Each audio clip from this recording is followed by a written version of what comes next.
Hello everyone, this is Dr. Joe Dione. In this video, we are going to talk about ways to recognize a potential scammer.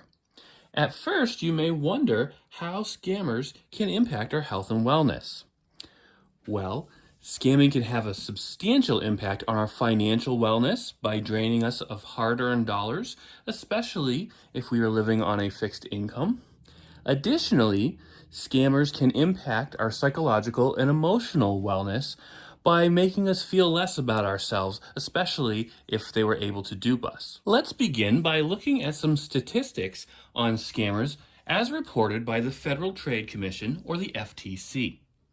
In 2022, the FTC received more than 2.4 million reports of fraud, which resulted in $8.8 billion of losses to individuals overall.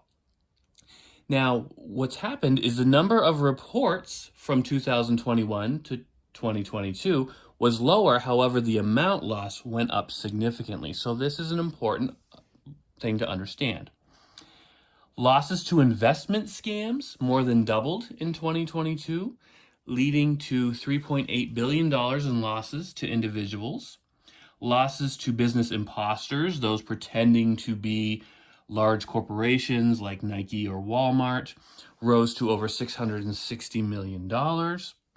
Social media had the highest overall report of losses, over $1 billion. So while social media is a wonderful way to keep track of friends and family, we want to make certain that we are very careful when we are purchasing items or investing through social media.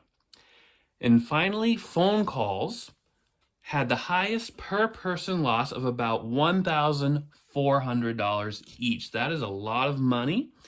And typically, legitimate businesses and government agencies are not going to call and demand money right away over the phone. And we'll talk about that in just a moment. Unfortunately for us, scammers are very good at what they do, and they can often find ways to trick us into falling for their scam. However, there are some things that we can look for to determine whether or not it is a scam or something that's legitimate. First off, if it seems too good to be true, then it probably is. For example, if they call to tell you you won $1 million in a lottery that you never entered, and all you need to do is give them your social security number and pay advanced taxes of $5,000 on your credit card, it's not legitimate. So really think about that. If it seems too good to be true that you randomly won $1 million that you never entered to win, it's likely that they're trying to scam you. Companies and governments typically do not call and randomly ask for your information, especially your social security number. And they do not typically call and ask for credit card payments immediately. Be wary of any contact from companies or lotteries that you did not previously contact yourself. For example, as we mentioned, if you did not enter the lottery, then you're likely not going to win it. Online contacts that are asking you to text or call them instead. For example, I sell some items on Facebook Marketplace and eBay. I often have people contact me and ask to get off of that service and text their cell phone directly so that eBay and Facebook cannot monitor what they say to me next. That's a red flag. Do not do that. If they're discussing money right away in the conversation, that is a red flag. If they're telling you to pay money to get money, again, a red flag. If they are acting like they already know so much about you, red flag. If they are threatening you with ridiculous charges, telling you if you do not pay this fee right now, the FBI will be at your door this afternoon and arrest you, that's not how federal agencies work. They are making that up just to try to scare you. And typically, if you start questioning them or say, I think this is a scam, I'm going to call if they're saying they're from Capital One and you're saying, you know what, I'm going to hang up and call the number on the back of my card, they'll start becoming very angry with you and try to berate you and make you feel like you have to do this and that you're being foolish if you don't listen to them, or that there's going to be some sort of legal penalty if you hang up on them. Again, that's a scammer. No legitimate customer service person is going to act like that with you. So please make sure that you're very wary of these and protect yourself. Now that we have discussed how to recognize a potential scammer, what do? First off, we never give them any of our personal information, and that includes our social security number, address, phone number, mother's maiden name, name of our first pet, anything that could be used to hack into our accounts or create a credit card account, etc., in our name.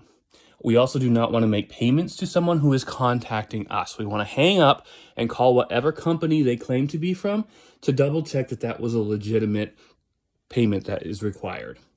So what we will do is we will hang up and look up the number online or via information of the main customer service. If it is legitimate from that, then we can make arrangements for the payment. If not, then we want to report to that company or agency that someone was attempting to be them. Additionally, if you think that it is a local company that is being targeted, or that you think this is a local scam, then you may want to also contact your local law enforcement agency's non-emergency line to report the incident to protect others who might not be as versed in recognizing that it's a scam as you are. If you are a victim of a scam, then notify your bank, credit card company, etc. right away so that they can put stop payments on those accounts, hopefully before too much money is charged to them or too much money is drained out of your bank accounts. You want to also report the scam to the Federal Trade Commission so they can compile information and help others to avoid the scam. And that's at reportfraud.ftc.gov. Here I provide the links to the Federal Trade Commission and AARP, which offers some great information on different ways to identify scams, some common scams that are out there, and ways to protect yourself, especially when you are purchasing items online. Make sure that you are using a credit card or debit card that has fraud protection. I hope you found this information helpful, and I wish you all a healthy and safe week.